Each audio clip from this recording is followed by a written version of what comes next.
पाठ 9 विशेषता बताने वाले शब्द विशेषण। आओ सीखें। विशेषण किसे कहते हैं? भाषा में विशेषण का योगदान। विशेषण शब्दों के प्रकार। अलग अलग विशेषणों का वाक्यों में प्रयोग। नीचे आए रंगीन शब्द संज्ञा की किस विशेषता को बता रहे हैं, बताइए। उस समय लंबी यात्रा के लिए सजी पालकियां काम में लाई जाती थीं। इन्हें 4 लोग उठाते थे। यदि रास्ते में चलते चलते कहार पालकी उठाने वाला थक जाते तो थके कहारों की जगह लेने के लिए साथ चलने वाले 4 या 8 कहार आ जाते थे। पालकी का प्रयोग खासकर तब किया जाता था जब साथ में बूढ़े लोग या कमजोर स्त्रियां होती थी। बच्चों, ये सभी रंगीन शब्द संज्ञा शब्दों के गुण, दोष, संख्या, आकार आदि की जानकारी दे रहे हैं। जैसे यात्रा लंबी, कहार थके, पालकियां सजी, लोग बूढ़े, लोग 4 या 8, स्त्रियां कमजोर। ये सभी रंगीन शब्द संज्ञा या सर्वनाम शब्दों की विशेषता बता रहे हैं, अतः इन्हें ही विशेषण कहते हैं। इस प्रकार जो शब्द संज्ञा या सर्वनाम शब्दों की विशेषता बताते हैं उन्हें विशेषण कहते हैं।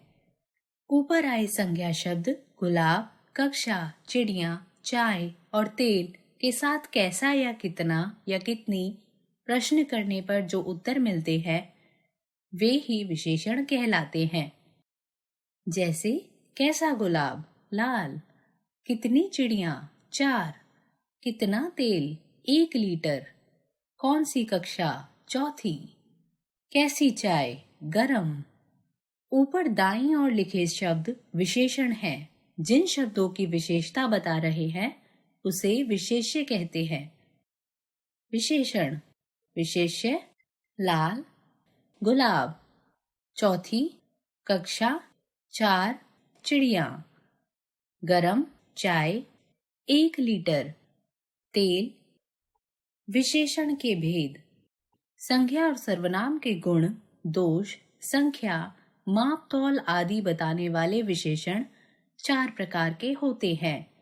गुणवाचक, संख्यावाचक, परिमाणवाचक, सार्वनामिक। गुणवाचक विशेषण जिन विशेषण शब्दों से संज्ञा या सर्वनाम शब्दों के रंग, रूप, आकार, गुण, दोष, अवस्था आदि का पता चलता है वे गुणवाचक विशेषण कहलाते हैं।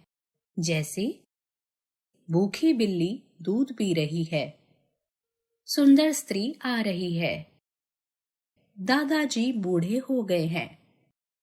ऊपर दिए गए वाक्यों में भूखी, सुंदर और बूढ़े शब्द गुणवाचक विशेषण हैं। अन्य गुणवाचक विशेषण मेहनती, लंबा, छोटा, डरपोक आदि। संख्यावाचक विशेषण जिन विशेषण शब्दों से संज्ञा या सर्वनाम शब्दों की संख्या या गिनती का पता चलता है वे संख्यावाचक विशेषण कहलाते हैं। जैसे रात में एक चांद और असंख्य तारे चमकते हैं। क्रिकेट की एक टीम में 11 खिलाड़ी होते हैं।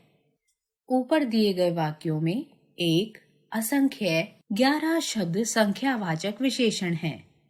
अन्य संख्यावाचक विशेषण 10, 100 ग्राम, आधा, दूसरा, हर, प्रत्येक, कई, कुछ, अनेक, थोड़ा आदि। परिमाणवाचक विशेषण जिन विशेषण शब्दों से संज्ञा या सर्वनाम शब्दों का परिमाण या मापतोल का पता चलता है वे परिमाणवाचक विशेषण कहलाते हैं।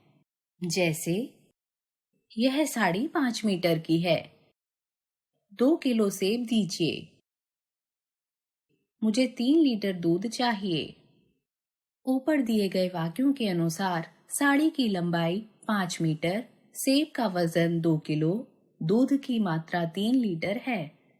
ये सभी रंगीन शब्द संख्या शब्दों का परिमाण या मापतोल बता रहे हैं, इसलिए ये परिमाणवाचक विशेषण हैं। अन्य परिमाणवाचक विशेषण 3, 10, थोड़ा, बहुत, अधिक, कम, ज्यादा आदि। सार्वनामिक विशेषण। जो सर्वनाम शब्द संज्ञा से पहले लगकर उसकी विशेषता बताते हैं वे सार्वनामिक विशेषण कहलाते हैं। जैसे यह घर मेरा है, वह भारत का नक्शा है, उस पेड़ पर चिड़िया बैठी है। ऊपर दिए गए वाक्यों में रंगीन सर्वनाम शब्द यह, वह, उस संज्ञा शब्दों क्रमशः घर, भारत और पेड़ से पहले लगकर संज्ञा शब्दों की विशेषता बता रहे हैं। अतः ये सभी शब्द सार्वनामिक विशेषण हैं। अन्य सार्वनामिक विशेषण कोई, वह, ये आदि। सर्वनाम और सार्वनामिक विशेषण में अंतर। दोनों में यह, वह, ये, वे सर्वनामों का प्रयोग किया जाता है। निश्चयवाचक सर्वनाम में इन शब्दों का प्रयोग संज्ञा की जगह पर किया जाता है, जबकि सार्वनामिक विशेषण में ये शब्द संज्ञा के साथ लगाए जाते हैं। जैसे यह मेरा घर है, वह तुम्हारा। निश्चयवाचक सर्वनाम। यह घर मेरा है, वह घर तुम्हारा है। सार्वनामिक विशेषण। आओ दोहराएं। संज्ञा और सर्वनाम शब्दों की विशेषता बताने वाले शब्दों को विशेषण कहते हैं। गुण, दोष, संख्या, मापतोल आदि बताने वाले शब्द ही विशेषण होते हैं। जिन शब्दों की विशेषता बताई जाती है उन्हें विशेष्य कहते हैं। विशेषण 4 प्रकार के हैं: गुणवाचक, संख्यावाचक, परिमाणवाचक और सार्वनामिक विशेषण।